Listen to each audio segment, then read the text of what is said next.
Hello बच्चों, कैसे हैं आप लोग। मेरे चैनल आकांक्षा एजुकेशनल चैनल में आप सभी बच्चों का फिर से स्वागत है। आज का टॉपिक है काइंड्स ऑफ एडवर्ब, यानी कि क्रिया विशेषण के प्रकार। कल के टॉपिक में हम लोगों ने एडवर्ब के बारे में चर्चा की थी, आज हम उसके प्रकार के बारे में पढ़ेंगे। क्रिया विशेषण के मुख्य रूप से 5 प्रकार होते हैं। पहला होता है सिंपल एडवर्ब, जिसे कहा जाता है सामान्य क्रिया विशेषण। इसके भी 7 प्रकार होते हैं जो हम अभी विस्तार से पढ़ेंगे। दूसरा होता है कंपाउंड एडवर्ब, मतलब संयुक्त क्रिया विशेषण। तीसरा है इंट्रोगेटिव एडवर्ब, प्रश्नवाचक क्रिया विशेषण। चौथा है रिलेटिव एडवर्ब, यानी कि संबंधवाचक क्रिया विशेषण। और पांचवा है इंट्रोडक्टरी एडवर्ब, मतलब प्रारंभिक क्रिया विशेषण। अब हम सिंपल एडवर्ब के बारे में, जो उसके 7 प्रकार हैं, उसके बारे में अभी हम बात करते हैं। अब हम बात करते हैं एडवर्ब के पहले प्रकार सिंपल एडवर्ब के बारे में। सिंपल एडवर्ब के प्रकार सामान्य क्रिया विशेषण के 7 प्रकार होते हैं। पहला होता है एडवर्ब ऑफ टाइम, मतलब समय सूचक क्रिया विशेषण। दूसरा है एडवर्ब ऑफ मैनर, मतलब रीतिवाचक क्रिया विशेषण। तीसरा है एडवर्ब ऑफ ऑर्डर, क्रम सूचक क्रिया विशेषण।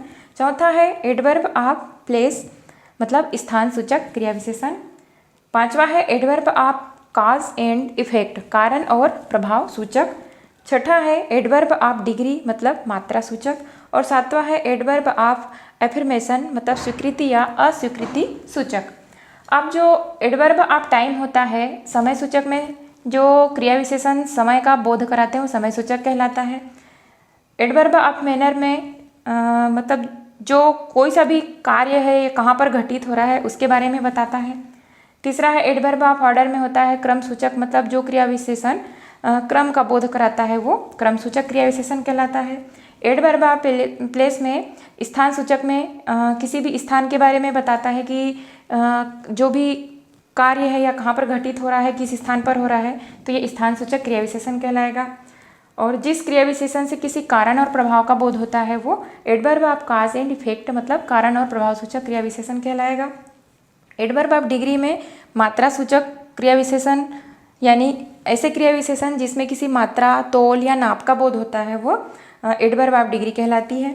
सातवां है एडवर्ब ऑफ एफर्मेशन, मतलब स्वीकृति या अस्वीकृति सूचक में जिस क्रिया विशेषण से स्वीकृति या अस्वीकृति का बोध होता है वह स्वीकृति या अस्वीकृति सूचक क्रिया विशेषण कहलाता है। अब इसके हम जो अलग अलग जो ये 7 प्रकार हमने लिखे हैं उसके बारे में अलग अलग हम इसको पढ़ते हैं।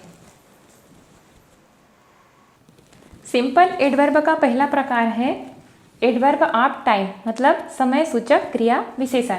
वह शब्द जो समय बताए समय सूचक क्रिया विशेषण कहलाता है या समय सूचक क्रिया विशेषण है।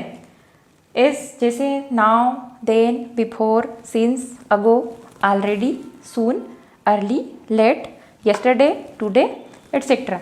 ठीक है, तो जो शब्द समय बताता है वह समय सूचक क्रिया विशेषण कहलाता है। जैसे एग्जाम्पल मैंने यहाँ पर कुछ वर्ड लिखे हैं। I want to go now, मतलब मैं अब जाना चाहता हूँ। ठीक है, यहाँ पर क्रिया है गो, कब जाना चाहता है मतलब समय बता रहा है। नाउ मतलब अब जाना चाहता हूँ, उसकी विशेषता बता रहा है। तो यहाँ पर ये जो नाउ शब्द है, नाउ आया है, वो अपना एडवर्ब ऑफ टाइम है। दूसरा है ही केम यस्टरडे। तीसरा है सी गोज देयर डेली। और चौथा है ही इज़ ऑलवेज लेट। ठीक है, ये हो गया आपका एडवर्ब ऑफ टाइम। अब हम बात करते हैं एडवर्ब ऑफ मैनर के बारे में। एडवर्ब ऑफ मैनर होता है रीतिवाचक क्रिया विशेषण। वह शब्द जो यह बताता है कि कैसे या किस प्रकार कार्य घटित होते हैं, रीतिवाचक क्रिया विशेषण कहलाते हैं। मतलब कोई सा भी कार्य है वो किस प्रकार घट रहा है, धीरे धीरे हो रहा है या जल्दी हो रहा है, अच्छा हो रहा है या बुरा हो रहा है, इसके बारे में जो एडवर्ब ऑफ मैनर है, रीतिवाचक क्रिया विशेषण है, वह बताता है। जैसे फास्ट हो रहा है, slowly, badly, so, well, wisely, nearly, softly etcetera. अब यहाँ पर एग्जाम्पल लिखा है मैंने। Ram plays cricket skilfully. I know him well, he speaks clearly, he came here quickly. ठीक है, यहाँ पर राम प्लेस क्रिकेट स्किलफुली, मतलब राम क्रिकेट कैसे खेलता है, एकदम कुशलतापूर्वक खेलता है। आई नो हिम वेल, मैं उसे अच्छी तरह जानता हूँ। मतलब जो रीतिवाचक क्रिया विशेषण होते हैं वह शब्द यह बताते हैं कि कौन सा जो कार्य है वो किस प्रकार घटित होते हैं। ठीक है, अब हम बात करेंगे सिंपल एडवर्ब के तीसरे प्रकार के बारे में। अब हम आते हैं एडवर्ब ऑफ ऑर्डर में, मतलब क्रम सूचक क्रिया विशेषण। इस प्रकार के क्रिया विशेषण में वे शब्द आते हैं जो वाक्य में क्रम बताते हैं। ऐसे क्रिया विशेषण जो क्रम का बोध कराते हैं वो क्रिया विशेषण कहलाते हैं। जैसे first, second, last, 1/4, third, fourth, fifth, half, ऐसे जो शब्द आते हैं जो क्रम में ऑर्डर में रहते हैं वो ऑर्डर मतलब क्रम सूचक क्रिया विशेषण कहलाते हैं। जैसे एग्जाम्पल यहाँ पर लिखा है he came first, his position is third, उसका स्थान तीसरा है Monday is the second day of a week, सोमवार सप्ताह का दूसरा दिन होता है। चौथा है this is 1/4 piece of bread. ठीक है, तो जो फर्स्ट है, थर्ड है, यहाँ पर सेकेंड लिखा है और यहाँ पर है 1/4। ये ऐसे शब्द हैं जो क्या बता रहे हैं, क्रम बताते हैं, क्रम सूचक है। उसको हम लोग क्या बोलेंगे, क्रम सूचक क्रिया विशेषण, मतलब एडवर्ब ऑफ ऑर्डर। इस प्रकार के क्रिया विशेषण में वे शब्द आते हैं जो वाक्य में क्रम को बताते हैं। ठीक है, अब हम बात करते हैं चौथे प्रकार की, एडवर्ब ऑफ प्लेस, मतलब स्थान सूचक क्रिया विशेषण।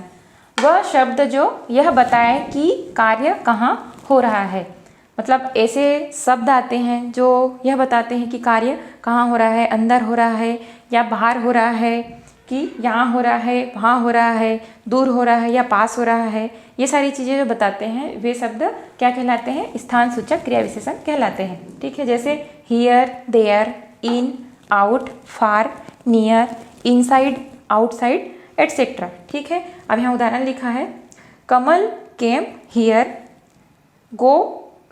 कम इन, तीसरा है गो आउट, चौथा है गो देयर। ठीक है, तो ऐसे शब्द जो यह बताते हैं कि कार्य कहाँ पर घटित हो रहा है वे शब्द क्या कहलाएंगे, स्थान सूचक क्रिया विशेषण कहलाएंगे। ठीक है, अब हम आते हैं पांचवें प्रकार में, adverb of cause and effect, मतलब जिस क्रिया विशेषण से कारण या प्रभाव का बोध हो, कारण या प्रभाव सूचक क्रिया विशेषण कहलाते हैं। ठीक है, ऐसे शब्द आते हैं, ऐसे क्रिया विशेषण जिनसे किसी कारण या प्रभाव का बोध होता है वे शब्द क्या कहलाते हैं, adverb of cause and effect कहलाते हैं।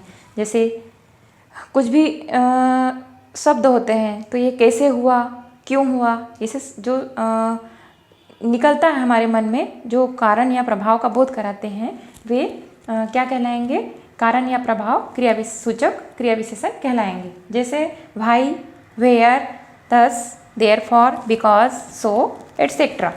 ठीक है, उदाहरण में लिखा है this is why he left the house, people respected Gopal because he was honest. ठीक है, तो ऐसे शब्द आते हैं जो क्या कहते हैं, किसी कारण या प्रभाव का बोध कराते हैं वे शब्द क्या कहलाते हैं, कारण या प्रभाव सूचक क्रिया विशेषण कहलाते हैं। ठीक है, अब हम बात करते हैं छठे प्रकार के बारे में, एडवर्ब ऑफ डिग्री, मतलब मात्रा सूचक क्रिया विशेषण।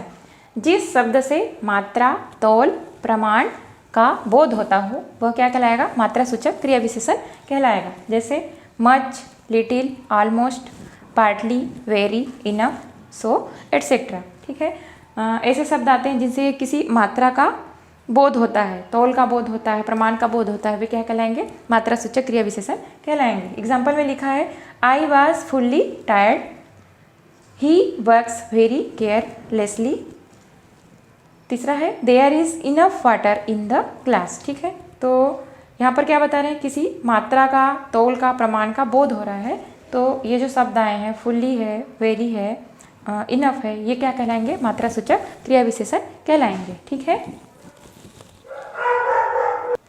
अब हम बात करते हैं सातवें प्रकार के बारे में, एडवर्ब ऑफ अफर्मेशन।